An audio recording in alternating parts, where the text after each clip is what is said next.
Almost everything he's done off-screen, he's also done on. He currently has a daily radio show, and he's also become a demon tweeter. So we were talking about generational differences with Governor Dean. Senator Thompson has mastered 140-character commentary to a degree the rest of us can only envy. I'll just quote from a couple. This is from Senator Thompson's Twitter feed. 10,000-year-old hunting weapon found near Yellowstone National Park. Next to it was a 10,000-year-old Democrat trying to ban it. Will you welcome Senator Fred Thompson? I'm glad to be here with Governor Dean. I thought that after yesterday maybe he'd see the light, but listening to him, I can tell, that he hadn't seen the light at all.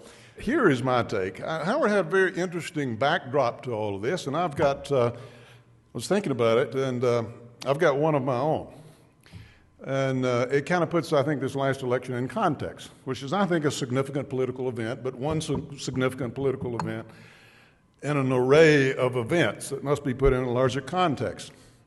America has been concerned, many people in America, growing concern over the last several years concerning the direction of our country. We see the accumulating debt. We see the deficits. We have tried both parties. We've seen during the Bush administration a prescription drug plan that they thought would benefit them politically with the elderly. It didn't work out. It just added more and more to the debt. We see the situation with China rising. A lot of people discounting us. We see the Fed pumping the economy full of money and doing the job in trying to stabilize our economy that is basically fiscal policy that the United States Congress ought to be doing.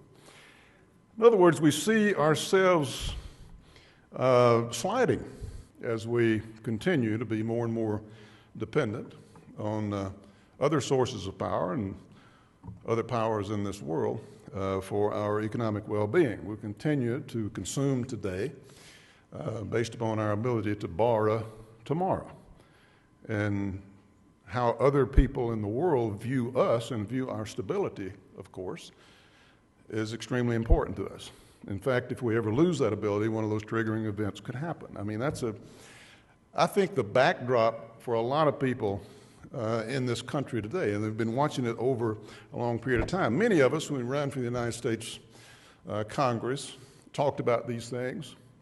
It's interesting to me because back in 1994, when I was first elected to the Senate, we talked about these things, and people would say, yeah, that's right, we need to do something about that. But as Howard was talking about, they want to do something about it until it affects them. I didn't know you were talking about doing that. So the elephant in the room, in addition to the Republican elephant, goes unattended to, and that, of course, is our entitlement programs and those built-in costs that cannot be sustained. Everybody knows that they're unsustainable, and we're going to have to do something about them. But never have yet, by either party, really been addressed, because as soon as somebody says something about it, the other side demagogues them to death. We just spent $50 trillion or whatever it is on our last round of elections, and half of that would go against somebody who had the temerity to raise the issue of Social Security or Medicare, and the fact that we need to exchange promises we can't keep for promises that we can keep. But it's been changing. It's gradually building. So that was there. That was there when Barack Obama got elected president, underlying a lot of things. Also there was a growing cynicism of the American people towards all things Congress, towards all things Washington. Neither party has any standing, has any credibility. The key to Bill Clinton's survival, what people still don't realize to this day, is that he had the right kind of enemies. He had the Republicans and the news media against him. The American people thought anybody with those kind of enemies can't be all bad. And the situation would have been exactly the same if it had been the Democrats in the news media. No credibility, great deal of cynicism. Those two things underlying everything else. Barack Obama gets elected president. Like most parties, politicians, you misread anger at the other party or the other candidate as your own personal mandate to do anything, any word you've ever uttered is 100% what the American people want. That's the reason they elected you. The economy is, of course, very important. It's always better to be running against an incumbent when the economy is down. There's no question about that. People say that the president should have focused on jobs, should have focused on economy, jobs, jobs, jobs, and stayed on the economy. Well, what a lot of people don't recognize, I think, is the president did what he thought that he was supposed to do with regard to the economy, and that is spend a whole lot of money. And the proper application, at least they think it's the proper application of Keynesian economics. And so we had a large stimulus package. And the mistake that they made, they were so confident that their analysis was correct as to the proper prescription that we needed, that his chief economic advisor said, place the cap on what the unemployment rate would be if we passed this $900 trillion stimulus. $billion stimulus bill. And of course, that was a mistake because unemployment rose higher than that. And that became, I think, more significant than people realize. So it was met with a great deal of dissatisfaction. So the economy was important, but it's not the only thing by far. I don't know if it's the major reason or not we had the results that we did. And they were historic. This was the policy backdrop for passing the health care bill. This was the backdrop for proposing the cap and trade legislation, which was very ill-received and dropped soon. And this was the backdrop for the stimulus bill that was passed. And we've seen no turnaround in the economy. Of course, the average recession, I think, in the United States over the years, modern times, has been like 5 quarters. And this one has exceeded that much. There's no question when and where and how this thing started, but recessions happen. And the key is what kind of policies do you have to make sure they're not prolonged? So all this came together, and the pendulum swung back.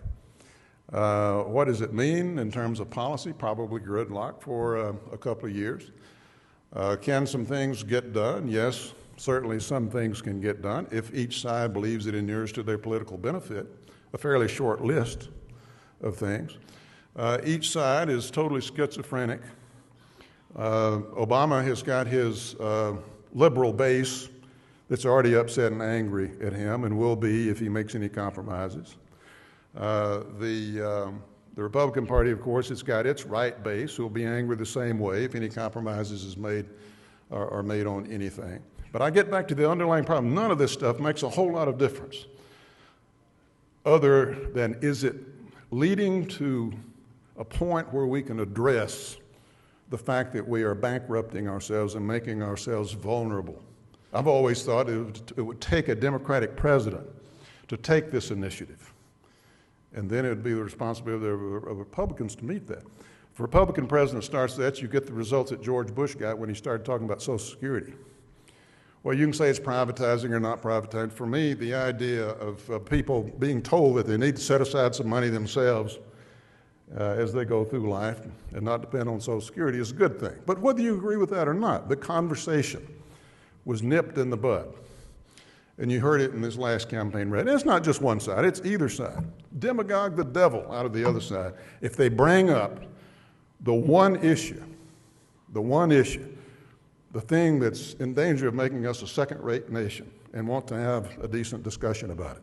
And until we're ready for that, a lot of these other things don't make all that much difference. It's been a great night for Republicans. I think it's a great night for our country. It's going to help us get back on the potentially the road of some fiscal sanity in our country. But in the broad scheme of things, it's not important until we're prepared to address the main thing. Thank you very much.